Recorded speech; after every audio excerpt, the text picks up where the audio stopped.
홈페이지 내 관련 코너가 비공개됐습니다.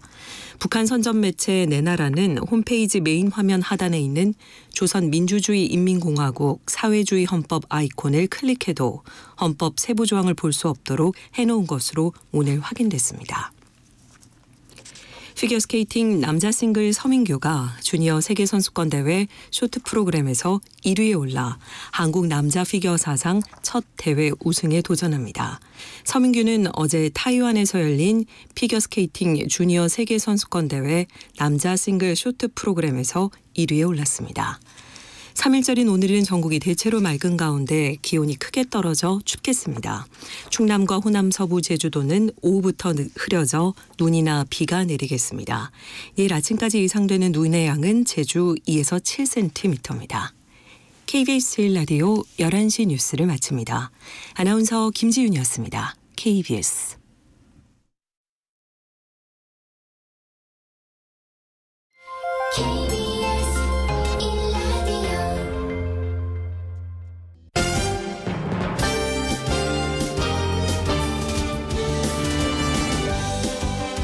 KBS 1라디오 신성원의 오늘 세계는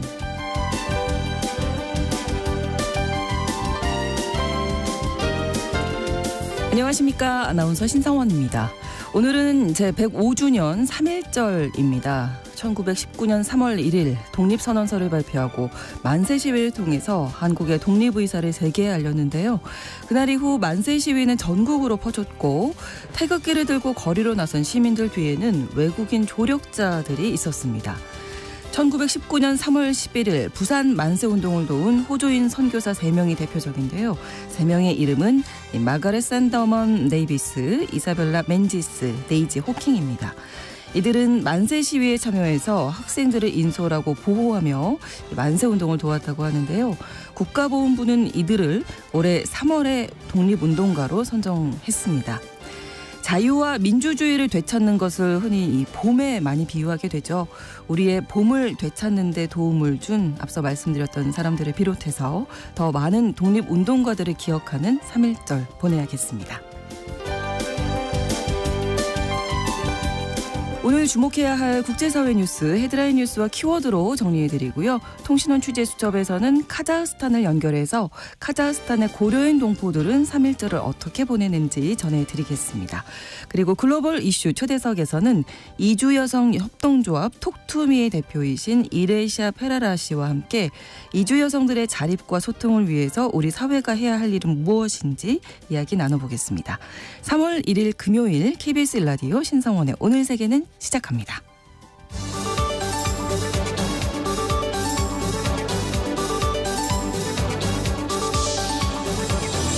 오늘 세계는 헤드라인 뉴스. 팔레스타인 가자 지구에서 구호품을 받으려고 주민들이 몰려있던 곳에서 총격이 일어나 100여 명이 사망했습니다. 하마스는 이스라엘이 민간인을 향해 발포했다면서 휴전 협상에 영향을 미칠 수 있다고 경고했는데요. 이스라엘은 대규모 희생 원인은 압사라는 상반된 입장을 보이고 있습니다. 방글라데시 수도 다카에 있는 6층 쇼핑몰에서 화재가 발생해 최소 43명이 사망하고 수십 명이 부상을 입었습니다. 현지 시간으로 지난달 29일 오후 9시 50분쯤 다카에 있던 6층짜리 쇼핑몰 1층 식당에서 불이 시작됐는데요. 당국은 식당의 가스레인지에서 처음 불이 났을 가능성을 염두에 두고 화재 원인을 조사하고 있습니다. 불길은 2시간 만에 잡혔는데요. 부상자 중 22명은 위독한 상태인 것으로 알려졌습니다. 미국 텍사스주 서북부에서 발생한 산불이 나흘째 이어지면서 주 역사상 최대 규모의 화재로 기록됐습니다. 지난달 29일 오전 10시 기준으로 산불 피해 면적은 4,350제곱킬로미터로 집계됐는데요. 서울 면적의 7배가 넘는 규모입니다.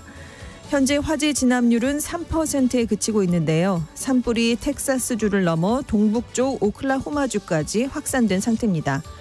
이번 산불 원인은 아직 파악되지 않았지만 전문가들은 예년보다 높은 기온과 가뭄, 강풍이 불길을 키운 것으로 보고 있습니다. 이란에서 오늘 총선이 실시됩니다. 2022년 9월 히잡 의문사로 촉발된 대규모 반정부 시위 이후 처음 치러지는 선거기 때문에 민심이 어디로 향할지 관심을 모으고 있는데요. 이번 선거에서는 임기 4년의 의회 의원 290명, 그리고 임기 8년의 국가 지도자 운영회의 위원단 88명이 선출됩니다. 개표는 수작업으로 이루어지기 때문에 선거 결과는 사흘 정도 뒤에 확정될 예정입니다. 미국 뉴욕 증시의 대표 지수 중에 하나인 나스닥 지수가 2년여 만에 사상 최고치로 마감했습니다. 현지 시간으로 지난달 29일 뉴욕 증시에서 나스닥 지수가 전장보다 134.60포인트 오른 16,082.33의 거래를 마쳤는데요. 나스닥 지수가 종가 기준으로 최고치를 경신한 건 2021년 11월 19일 이후 2년 3개월 만입니다. 연방준비제도가 주시하는 1월 개인 소비지출 PCE 가격 지수가 예상치에 부합했다는 소식에 뉴욕 증시가 상승 마감했습니다. KBS 일라디오 오늘 세계는 헤드라인 뉴스로 시작했습니다. 외신캐스터 전주현 씨가 수고를 해주셨고요. 저희가 잠시 이 강풍 경보가 변경 발표돼서 좀 알려드리겠습니다. 조금 전 11시를 기점으로 울릉도 독도 지역에 강풍 경보가 발효됐습니다. 날씨도 춥고 바람도 많이 불고 있는데요. 울릉도 독도 지역 강풍 경보가 발효됐습니다. 노약자나 장애인 등이 있는 가정에서는 비상시의 대피 방법이라든지 연락 방법을 가족이나 이웃 등과 미리 의논하셔야겠고요. 유리창 근처 유리가 깨지면 다칠 위험이 있기 때문에 피하셔야겠습니다. 또 쓰러질 위험이 있는 나무라든지 전신주 밑은 피하고 안전한 건물로 대피하셔야겠고요. 바닷가 특히 유의하셔야죠. 파도에 휩쓸릴 위험이 있기 때문에 나가지 않으셔야 한다고 지금 행정안전부에서 이렇게 발표를 했는데요. 조금 전 11시를 기점으로 울릉도 독도 지역 강풍 경보가 발효됐다는 소식 전해드렸습니다. 자, 이어서 오늘의 키워드 또 전주현 씨와 함께 알아볼 텐데요. 먼저 첫 번째 키워드가 이곳은 지상에 있는 지옥이다. 네, 예. 가자지구 얘긴데요. 네. 지금 유엔의 팔레스타인 가자지구 구호 사업을 맡고 있는 책임자들이 네. 항상 하는 얘기가 현지는 지상의 지옥이다 이런 얘기를 하고 있어요. 네. 근데 지난달 29일에 팔레스타인 가자지구에서 이제 구호품 트럭이 들어갔습니다. 한 38대 정도가 들어갔는데 이 트럭을 향해서 주민들이 대거 몰려들었어요. 아무래도 그렇겠죠. 그렇죠. 네. 네네. 근데 이스라엘군이 총격을 가해서 최소 104명이 사망하는 참사가 발생을 했습니다.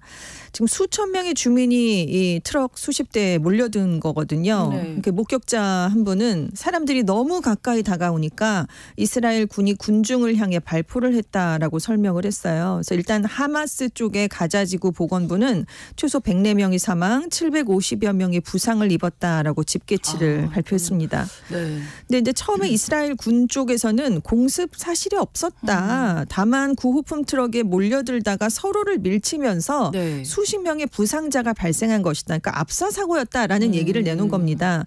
그런데 이스라엘 군이 이후에 초동 조사를 했고 그 결과 그 공포탄으로 위협 사격을 한 뒤에 다리를 조준해서 발포했다라면서 조사 결과 이스라엘 군의 총탄에 맞은 사람은 10명 안팎에 불과하다라고 얘기를 했는데 지금 부상자는 이렇게 많이 나온 상황이고요. 사망자도 너무 많습니다. 네. 당연히 팔레스타인 측이 즉각 강력하게 반발을 했는데요. 아바스 자치정부 수반은 이스라엘 점령군이 구호품을 기다리던 주민들을 상대로 저지른 추악한 학살을 규탄한다라는 입장을 밝혔고요. 하마스도 협상 실패의 책임은 이스라엘이 지게 될 것이다. 그래서 이번 사건이 현재 진행되고 있는 휴전과 인질 석방 협상에 영향을 미쳐서 네. 실패로 돌아갈 수 있다라는 뜻을 나타냈습니다. 한편 미국 정부는 지금 양측의 주장이 너무 다르다. 그래서 우리는 사실관계를 확인하고 있다라는 입장을 내놨습니다. 네, 일단 이게 사실관계를 확인을 해봐야 되겠지만, 네네. 공포탄을 쐈다는 것도 그러니까요. 좀 믿기지 않는 네. 사실인 것 같습니다. 자, 두 번째 키워드는 126분간의 푸틴 선전 영화다. 네, 그게 지난달 29일에 방송이 됐습니다. 예. 왜냐하면 푸틴 러시아 대통령이요 국정연설을 했는데 예. 무려 126분을 했습니다. 2시간이 넘어가네요. 사실 길기로 유명해요. 문답을 해도 몇 시간을 하고 그런데 어제 연설 시간이 126분으로 최장 기록을 또 경신을 한 겁니다. 네. 이날 이제 강한 경고를 서방에 보냈고요. 국민들에게는 밝은 미래를 약속을 했는데 지금 시점이 대선을 보름 앞둔 그렇죠. 날이었다는 게 중요했고요. 이날 가장 먼저 거론한 주제가 최근 서방 측에서 논란이 됐던 우크라이나 파병론이었습니다. 네네. 서방을 향해서 핵무기 사용을 포함한 대규모 갈등이 벌어질 수 있다라고 경고를 하고요. 신형 핵무기 이름을 연달아 얘기를 했습니다. 압박 강도를 좀 높였거든요. 이거 실전 배치한다 이렇게 얘기를 하면서. 그래서 사실 서방 국가들은 파병론 얘기가 나오자마자 아니다라고 부인을 했지만 이렇게 푸틴 대통령이 국정연설에서 가장 먼저 언급을 했고요. 앞부분에 20분이나 이 얘기를 했습니다. 그래서 굉장히 러시아 쪽에 민감한 사안이었다라는 게 여기서 드러났고요. 네. 이후에 이제 국내 문제로 이제 말을 돌려서 경제 발전, 교육, 뭐 출산율, 뭐 환경, 교통 다양한 분야에서 6년 후 달성 목표가 담긴 정책 청사진을 제시했습니다. 그러니까 지금 대선 후보잖아요. 확실하긴 해도 그러니까 대선 후보 공약을 발표한 거긴 한데 이미 당선을 거의 기정사실화했다. 그래서 그냥 자기 얘기를 했다 이런 얘기가 나오고 있고요. 아무튼 나발리 의문사에 대해서 언급을 할 것인가 굉장히 주목을 받았는데 언급을 직접 하지 않았습니다. 아무튼 푸틴 대통령이 이번 대선에서 또 당선이 되면 이제 집권 5기가 시작이 돼요. 2030년까지 임기를 6년간 연장을 하게 되는데요. 말씀드린 것처럼 재선이 유력합니다. 그렇습니다. 이제 3월 15일인가요? 그렇습니다. 이제 대선이 있는 걸로 알고 있는데 국정 철학을 밝혔다 이렇게 봐도 될 것 같습니다. 네. 자, 세 번째 키워드는 국경에서의 결투가 벌어졌습니다. 그래요? 네, 바이든 미국 대통령과 트럼프 전 대통령 간의 결투인데요.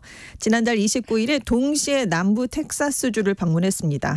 왜냐하면 작년 12월에 남부 국경을 통한 불법 이민자 숫자가 역대 최고 수준인 32만여 명으로 올라섰거든요. 그래서 지금 올 대선의 최대 이슈 중 하나로 불법 이민 문제가 떠올랐기 때문입니다.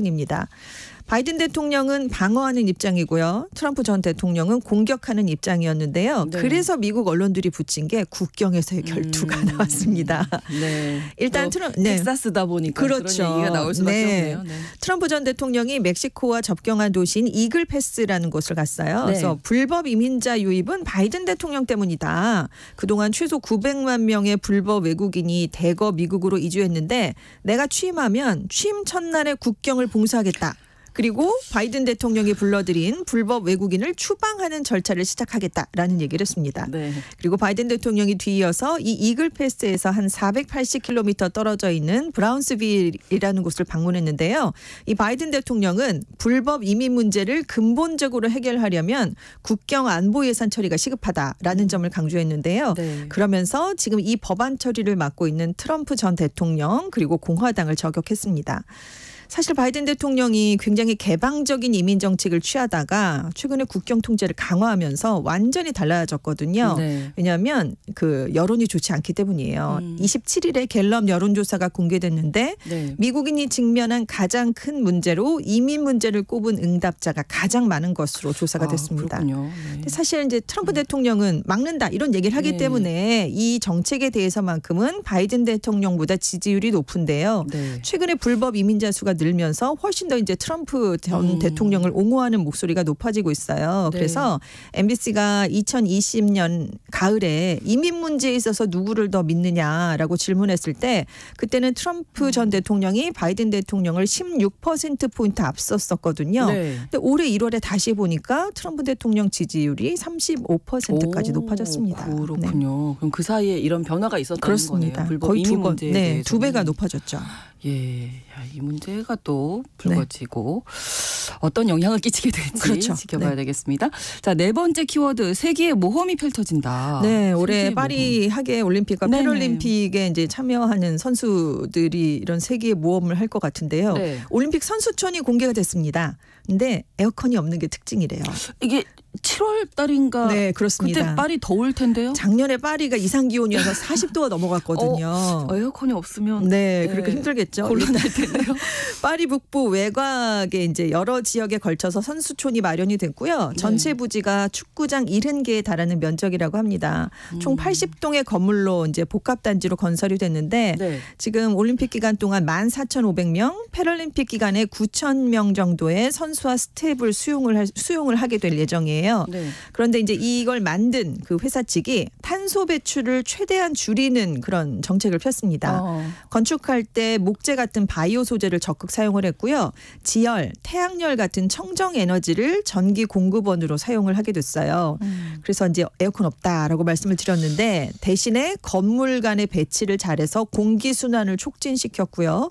건물 크기를 다양화해서 자연 냉각을 꾀했다라는 설명을 했습니다. 그래서 이미 더워진 공기를 순환시켜서 이게 괜찮을까요? 그래서 폭염에 내부 온도가 바깥보다 섭씨 6도 정도 낮게 유지를 할 수 있다라고 얘기를 했지만 말씀드린 것처럼 40도면 마이너스 6으라면 네, 34도잖아요. 네.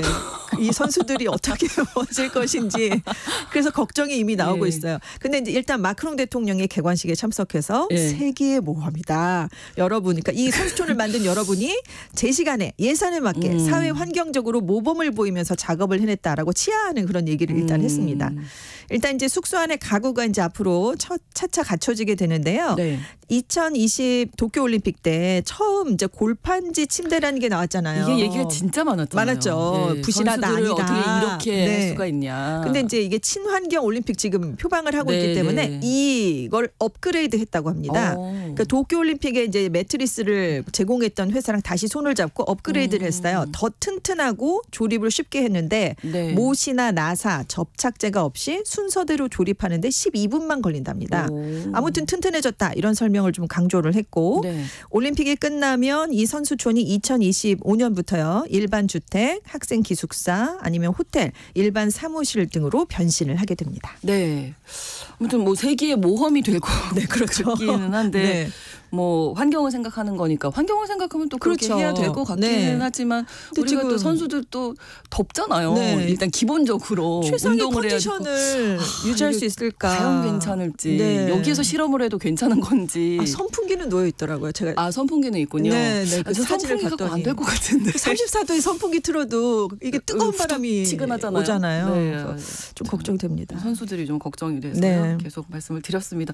그 올림픽 기간 동안에 이제 파리 지하철 같은 경우도 수송을 원활하게 하기 위한 대책을 마련했다면서요? 그렇습니다. 파리 지하철에서 환자가 발생하면 환자를 승강장으로 옮기기로 했다는 대책이 나왔습니다. 네. 왜냐하면 지금까지 프랑스에서는 객차 안에서 환자가 발생하면 일단 열차를 멈췄어요. 그리고 구조대가 올 때까지 기다렸거든요. 네. 그래서 지하철 운행이 수십 분 정도 중단되는 일이 많았습니다. 하지만 앞으로는 환자를 승강장으로 옮긴 뒤에 구급대를 기다리게 하겠다라는 건데요.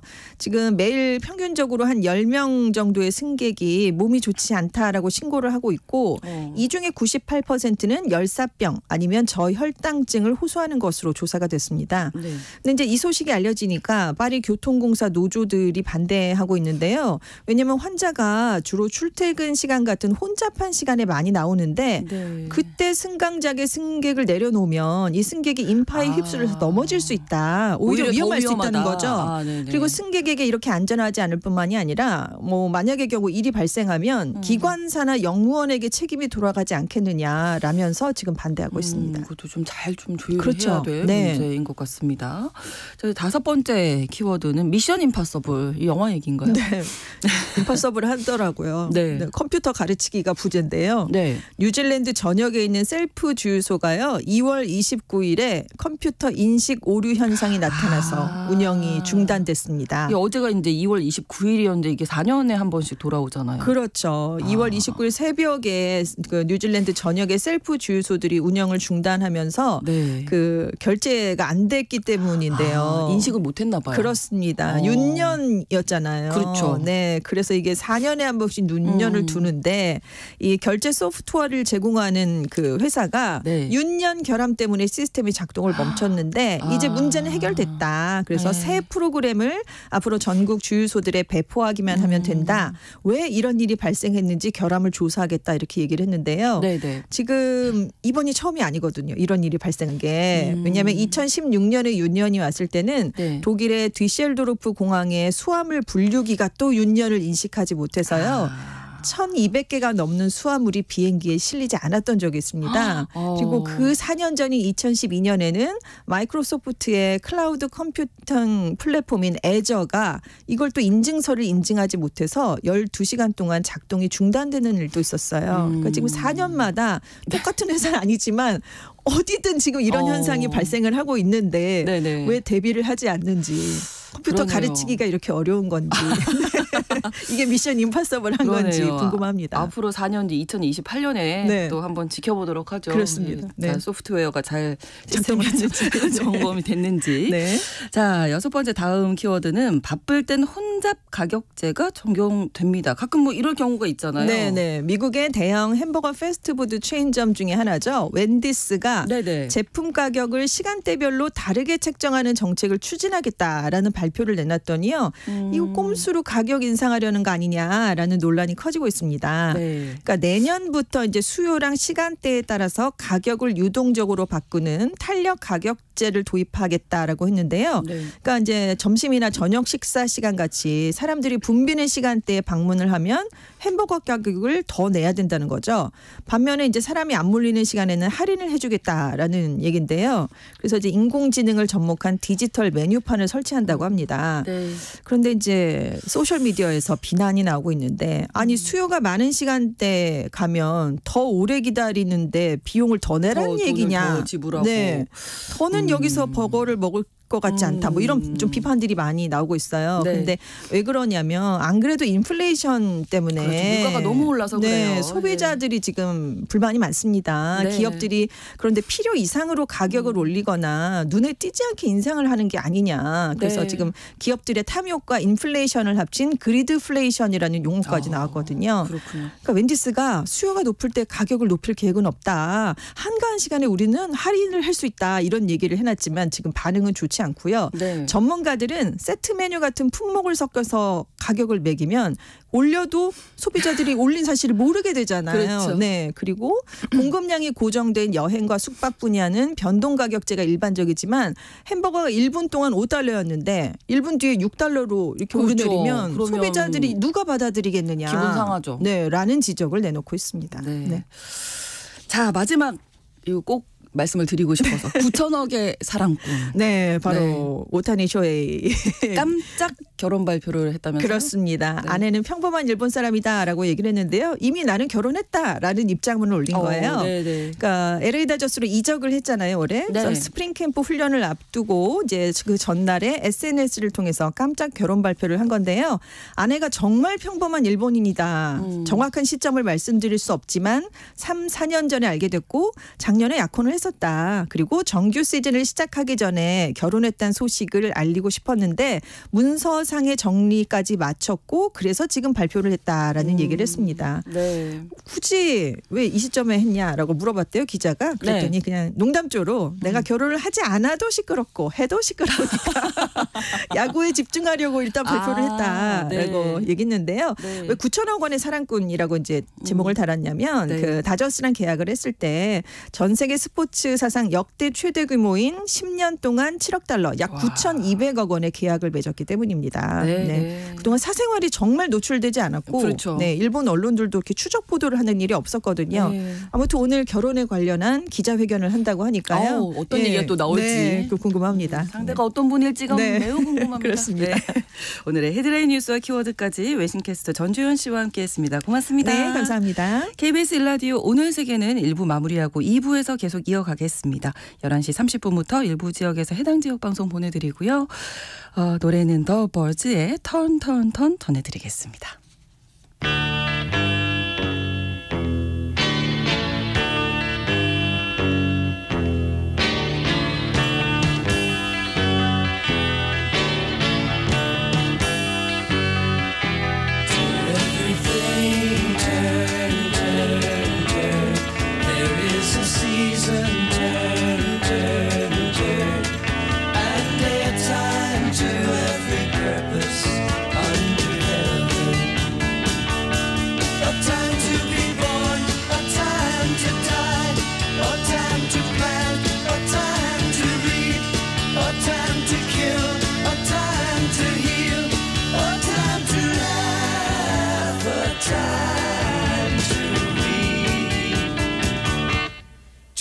everything turn, turn, turn.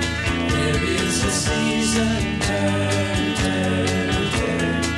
And a time to every purpose under heaven. A time to build up, a time to break down, a time to dance, a time to mourn, a time to cast away stones, a time to gather stones together. To everything turn, turn, turn. There is a season, turn, turn, turn. And a time to every purpose under heaven. A time of love, a time of hate, a time of war, a time of peace, a time you may embrace, a time to refrain from embracing.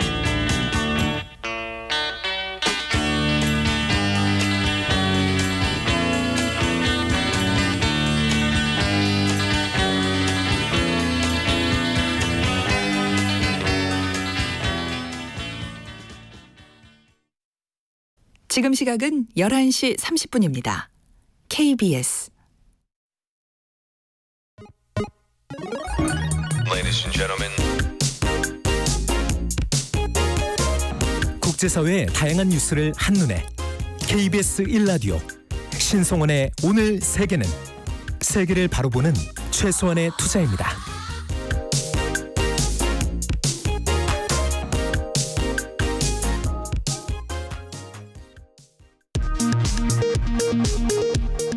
이 시각 라디오 정보센터 뉴스입니다.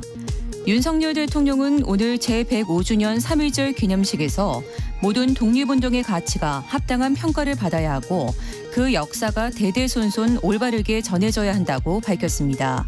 윤 대통령은 또 일본과 아픈 과거를 딛고 새 세상을 향해 함께 나아가고 있다고 말했습니다. 경찰이 의료법 위반 등 혐의로 고발당한 대한의사협회 관계자들에 대해 강제 수사에 착수했습니다. 서울경찰청 공공범죄수사대는 오늘 오전부터 의협 전현직 간부들에 대한 압수수색 영장을 집행 중입니다. 오늘 오전 7시 24분쯤 제주 해상에서 어선이 전복돼 한 명이 숨지고 2명이 실종됐습니다.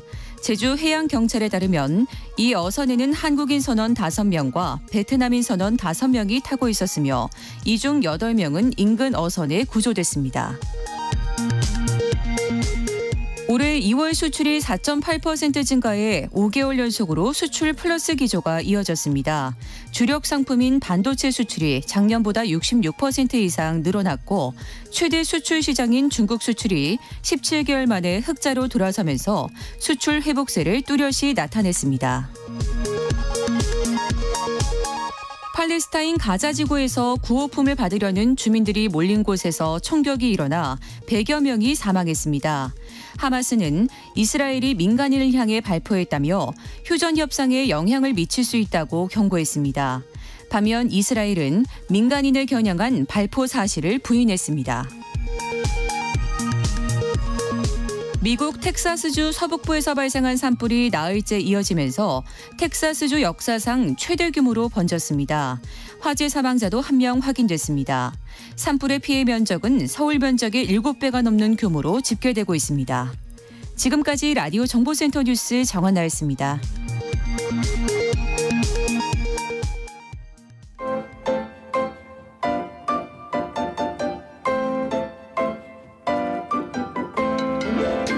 통신원 취재 수첩.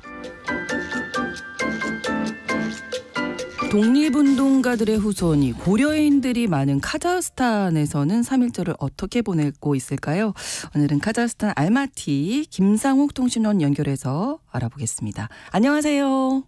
예, 안녕하세요. 네, 오늘 3.1절인데 카자흐스탄에서도 3.1절 기념 행사를 매년 열고 있다고요. 예, 그렇습니다.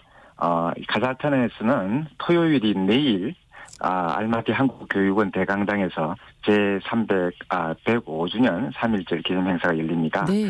왜 내일 열리냐면요. 네.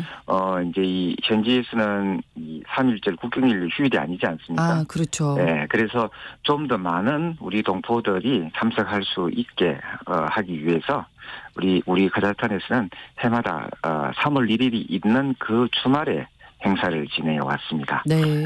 올해도 동포 지도자들과 청장년 그리고 차세대 어린 자녀들까지도 함께 참가하는 3.1절 행사로 준비를 했습니다. 네.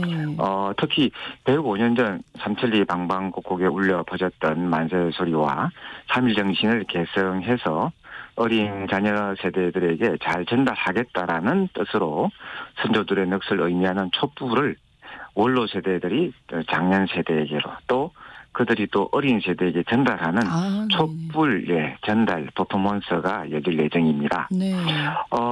다만 우리 모국에서 고려인들과 함께 3.1절 행사를 위해서 방문하고자 했던 한 합창단이 있었는데요. 네. 그들이 우리 동포들과 함께 3.1절 노래를 부르고자 했으나 조금 현지에서 준비가 미흡해서 좀 이루어지지 못한 것이 조금 아쉽습니다. 그렇군요. 그리고 또 한국에 나가 있는 우리 고려인들은 네. 인천에 있는 장미 근린공원에서 잠시 뒤 1시부터 야 까르이츠 그러니까 나는 한국인이다 라는 주제로 3.1절 기념 행사를 가지게 됩니다. 네, 다양한 행사가 마련되어 있는데요.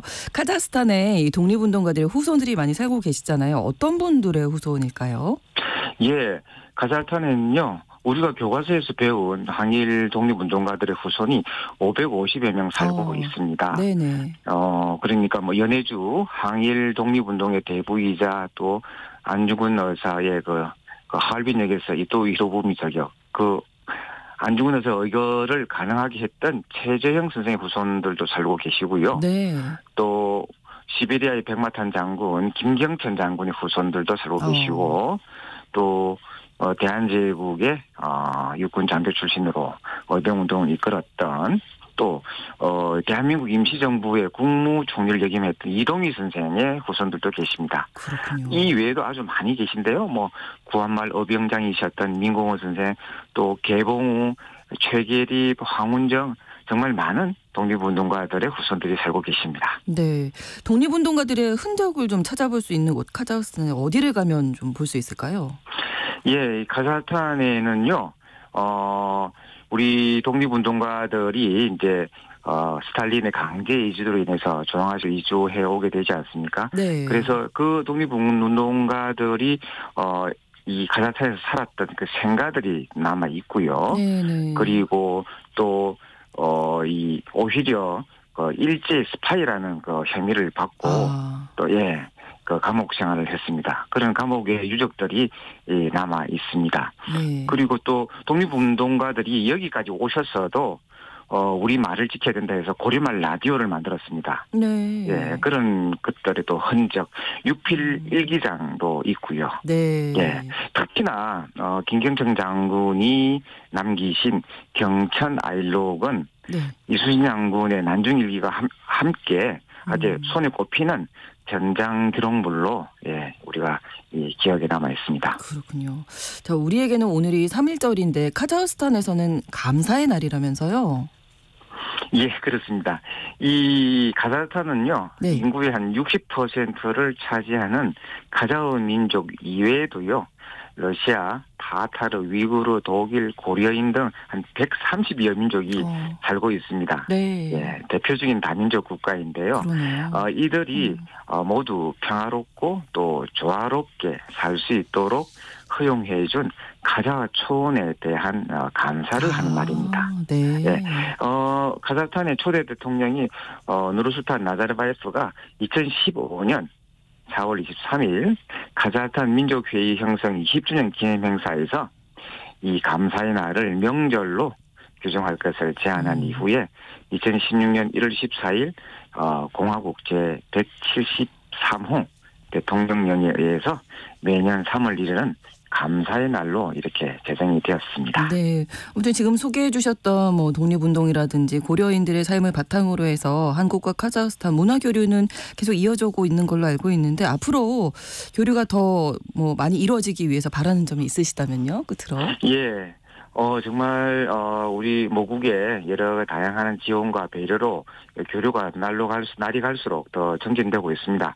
그렇지만 좀 더 원론적인 측면에서 한 가지만 말씀드리면 네. 아직도 우리 모국 국민들 속에는 우리 고려인 동포를 진정으로 한민족의 일원으로서 좀 이렇게 동등하게 이렇게 좀 바라보는 시각들이 조금은 아직도 좀 부족한 점이 있습니다. 네. 예. 그런 부분들이 좀 개선이 되어지면은 네. 더 많은 고려인들이 정말 한민족 구성원의 한 일원으로서 동등하게 모국에 대해서 더 감사하고 모국 발전에도 기여할 수 있지 않을까, 교류가 활성화될 수 있지 않을까 그런 생각을 하게 됩니다. 우리가 역사를 더 잘 공부해야 할 것 같습니다. 네. 네. 오늘 소식 감사합니다. 네, 감사합니다. 네, 카자흐스탄 알마티에서 김상욱 통신원이었습니다.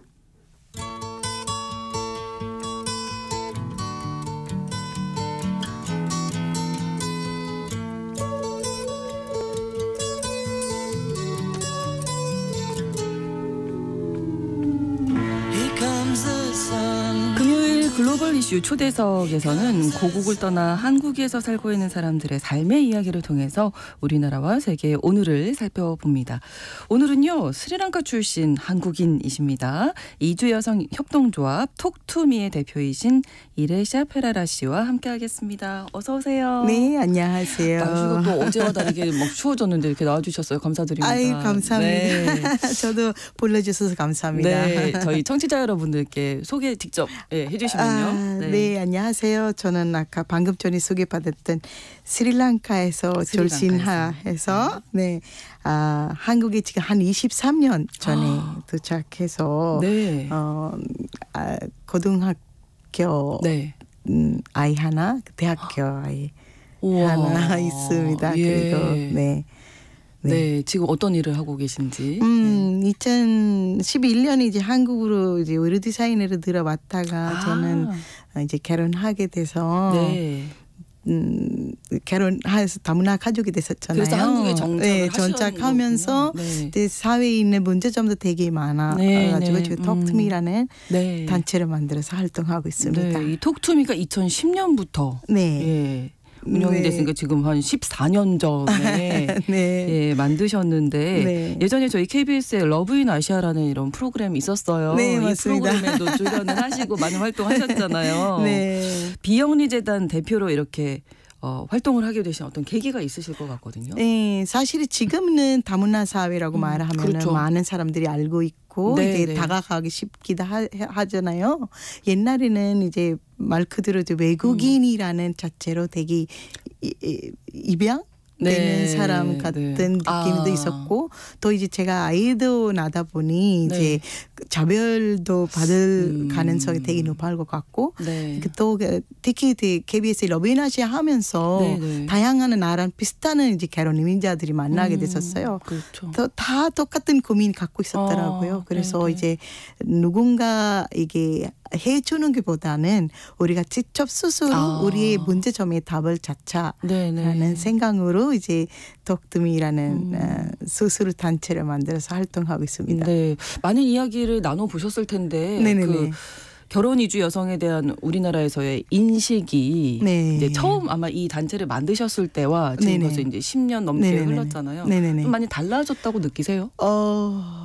네, 많이 달라졌던 것 같아요. 달라지긴 달라진 것 네. 같은데 그렇게 그쵸. 뭐 속 시원히 시원하지는 않은 것 같아요. 예, 예, 네네네. 여전히 좀 네. 남아 있는 것 같고 그래도 예전과 비교하면 네네네. 좀 달라지긴 했다. 맞습니다. 이제 이런 이야기도 이제 나눠 주실 텐데 네. 톡투미 얘기를 안 할 수가 없을 것 같습니다. 네. 톡투미 나에게 얘기를 걸어달라는 건데요. 네, 맞습니다. 예, 어떤 네. 의미로 지으셨는지. 사실 모든 문제점이든 그 사회에 해결하기 위한 소통을 해야 되잖아요. 소통이 제일 중요하죠. 얘기를 해야 모든 거 뭐 해결. 생각도 좀 알고 맞습니다. 이해를 하던 네네. 뭐 오해도 풀 수 있고. 네. 그래서 소통의 장이라는 생각으로 만들게 됐었어요. 방금 네. 전에 얘기한 것처럼 이제 결혼 이민자들의 이제 스스로 담아 있는 이제 마음을 어디 가서 이야기할 수도 없었 것 같고, 그렇죠. 또 이제 해결할 수 있는 방법도 이제 알 수는 없었더라고요. 그때 그렇죠. 당시에는. 네네. 그래서 이제 사실이 그런 스스로 그 이야기하면서 그때 있는 문제점을 그때 해결할 수 있는 자리를 이제 시작했었죠. 뭐 아이들이 교육 문제라든지 그렇죠. 뭐 갑자기 아파서 병원에 가는 문제라든지 그런 진짜. 작은 일에부터 시작했었죠. 네. 그럼 다양한 국가에 많은 여성들이 모이셨겠네요. 네, 사실이 우리가 처음에 시작인 한 10개 국가에 네. 분들이 시작해서 지금은 한 19개 19개 국가의 결혼 이민자들이 활동하고 있는데요. 네. 뭐 스리랑카 대표, 뭐 베트남, 태국, 중국, 일본 뭐 등등 되게 다양합니다. 어떤 활동합니까? 톡투미에서. 처음에는 결혼 이민자람 하면은 모든 분들이 물어보는 게 뭘 할 수 있을까 이분들 이런 거거든요. 근데 가만히 확인해 보니까 결혼 이민자도 사람이고 스스로 이제 자기 원래 가지고 있었던 그 뭐랄까 경험, 네. 그다음에 재능 이런 거 다양한 거 있잖아요. 네. 그런 걸로 이제 발굴을 해서 그거 통해서 뭔가 활동할까 시작했었는데요. 네. 그래서 재활용으로 이제 한국에 되게 많은 버리는 거가 봤었어요. 그때 당시는. 부끄럽습니다. 그래서 그 재활 옷이나 이런 거 모아서 또 우리 사회 가지고 있었던 인권 문제, 이제 다양성의 문제를 해결할 수 있는 방법이 뭘까라고 생각하다가 모니카라는 인형으로 먼저 시작했었어요. 인형 이름이 모니카예요? 네, 모니카라는 이름인데요. 모니카는 이제 그 외국에는 되게 조금 일반 이름 많이 있죠. 이 모니카라는 이름이. 이해하는 말이긴 하지만 한국에서는 그 어르신분들이 아유 모니케 멀리에서 왔네 뭐 이런 말이 많이 들었었어요. 네. 그래서 모니카라는 이름으로 모니카가 멀리서 왔으니까 모니카라는 아이디어 좋으신데요. 넣어서 이제 모니카 인형으로 처음으로 시작해서 이제 거기는 이제 어떨 때 보면은 결혼 이주여성들 이제 그 미신 작업도 잘 못할 수도 있지만 그런 연습도 시키고 배우시면 되죠. 배우면서 그다음에 이제 우리는 이제 톡투미에서 미신과 그 인형 만들 수 필요한 재료를 제공해주고 그러면 이제 집에서 생활하면서 차근차근 이제 일자리가 되기도 하고 그러네요. 자신감도 생기고 뭐 다양한 의미로 이제 모니카를 시작했습니다. 네, 그러니까 각자가 이제 경험과 어떤 재능이 있으셨을 텐데, 네네네. 사실 저도요 지금 뭐 외국 나가면 정말 아무것도 못하더라고요. 낯선 환경이기 때문이잖아요. 네, 맞습니다. 근데 이걸 친정처럼 이제 편안한 보금자리가 되어주시면 이제 재능과 뭐 경험들을 다 발휘할 수 있게 되는 거죠. 그런 역할을 하고 계신 것 맞습니다. 같아요. 모니카 인형 만들기고 또 다밥이라는 사업도 있다고요. 2012년부터 이제 아까 이제 이주여성들이 이제 발굴 사업을 되게 많이 하다 보니 이제 음식도 이제 버릴 수 없더라고요. 그 이제 각 국가의 자기 무국의 활동 원래 먹었던 음식 그리우기도 하고 또 이제 자신감 있게 할 수도 있고 그래서 이제 그 음식을 가지고 어떤 거 할 수 있을까 생각하다 보니 어쨌든 한국에 많이 여행도 가기도 하고 그렇게 가면은 그 갔다 오면은 그 음식을 또 맛보고 싶은 마음도 있어서 거기 이제 결혼 이민자의 일자리로도 만들 수 있는 계기라고 생각했었어요. 그래서 음식 통해서 우리가 요리 스튜디오 비슷하게 지금 배우고 싶은 사람을 봐서 음식을 배울 어려울 수도 있고 또 이제 간편하게 그 나라 음식을 만들어 먹고 싶으면 우리 밀키트도 지금 밀키트도 하고 있어요. 네, 네. 우리가 코로나 이후에 밀키트도 생겼고, 네, 그래서 이런 다양한 방식의 이제 음식을 가지고 지금 교육도 뭐 학교나 이런 데 가서 이제 음식을 교육도 하시고요. 네, 교육도 하시고 뭐 캐로님 인자가 강사가 돼서 이제 자신감 있게 오, 그러네요. 우리나라 음식이니까. 네, 맞습니다. 다 설명 잘하실 수 있죠. 예를 들면 이제 스리랑카에서 오셨으니까. 네네네. 스리랑카의 뭐 음식 뭐가 있나요? 저는 스리랑카 음식을 조금 만들지 못해요. 그럴 수 있습니다. 네. 충분히. 네. 근데 이제 사실 저는 이제 아이디어와 디자인과 이제 네. 그 제품 상품 판매 이렇게 마케팅 위치를 잘 담당하고 있어요. 뭐가 제일 유명해요? 그러면 스리랑카에는 이제 한국의 턱, 살턱. 네, 비슷한 키리바시라는 게 있어요. 그게 굉장히 유명하고 또 이 스팀 허퍼라고 쌀가루로 만드는 그 간식이 있어요. 떡 같은 건가요? 그거는 그 찜 같기는 하는데요. 굉장히 유명해요. 한국의 술빵. 네, 술빵 같이. 네, 술빵 같이. 네네. 그래서 맛이 도 비슷하기도 하고요. 그래서 네 그런 거 인기가. 그러나 많습니다. 우리 대표님은 요리는 직접 먼저. 저 대신에 스리랑카 또 다른 당사자가 하고 한국 있습니다. 음식은 좀 잘하세요. 지금 한국 20년. 음식은 잘해요. 오, 그러시고 제일 자신 있는. 된장찌개. 와. 김치찌개도 되게 맛있다고 애들은 얘기해요. 그러시군요. 네. 이렇게 모니카 인형 다밥 사업도 하시고 지금 여행 사업까지 확장하셨다고요? 여행 사업보다는요, 네, 이제 이거 나눔 사업이라고 보면 될 것 같은데요. 근데 지금은 이제 다양하게 이제 왔다 갔다 할 수 있지만 캐로님 인자분들이 그렇죠. 그때 당시에는 이제 모르게도 되게 그리워했기도 했고 또 한국에서 인정받지 못하는 것처럼 그 나라에서도 인정이 거의 캐로님 인자가 받지 못하는 상황이 많이 있어요. 왜냐면 한국에 갔다고. 왜냐면 외국으로 시집 갔는데 왜 이 나라에 있지 않고 이런 상황이 통례가 많아요. 사실 이중으로 너무 힘드셨겠는데요. 네, 그렇죠. 그런 것 같아요. 그래서 이제 저는 그게 이제 어떻게 해결할 수 있을까라고 하다 보니 스리랑카에 처음에 2012년에 이제 제가 살았던 지역을 돕기도 하고 덮으면서 한국에 있는 우리 같이 활동가들이랑 같이 나가서 도움을 주고 더 인정도 받고 우리 아이들에게 문화를 조금 보여주기도 하고 다양한 생각을 가지고 시작했었는데 직접 현지를 가보는 것만큼 아이들에게 교육되는 거 없거든요. 없는 것 같아요. 맞습니다. 그래서 그렇게 시작해서 지금 베트남 스리랑카로 코로나 이후 전까지는 열심히 해왔었는데요. 아마 올해는 이제 스리랑카로 7월에 지금 준비하고 있습니다. 그렇군요. 직접 이제 가셔서 현지에 가셔서 이제 또 도움을 주시고 활동을 하시고 그러니까 자립을 위해서 많은 활동을 계획하고 계신 건데 그 톡투미 활동에 참여하신 이주 여성분들의 소감이 어떠실지 궁금해요. 저는 정말 되게 뿌듯한 게가 있다면은 자신감 있게 나를 찾았다라고 말을 자주 해요. 나를 찾았다. 네. 그럴 때가 굉장히 뿌듯한 정말 중요하네요. 이게. 자신감 있게 말하는 거 보면 바로 우리가 누군가 가르치는 것보다 자리에서 지켜주고 그분이 잘하는 모습을 보는 게가 가장 맞는 활동 같은 생각이 들어요.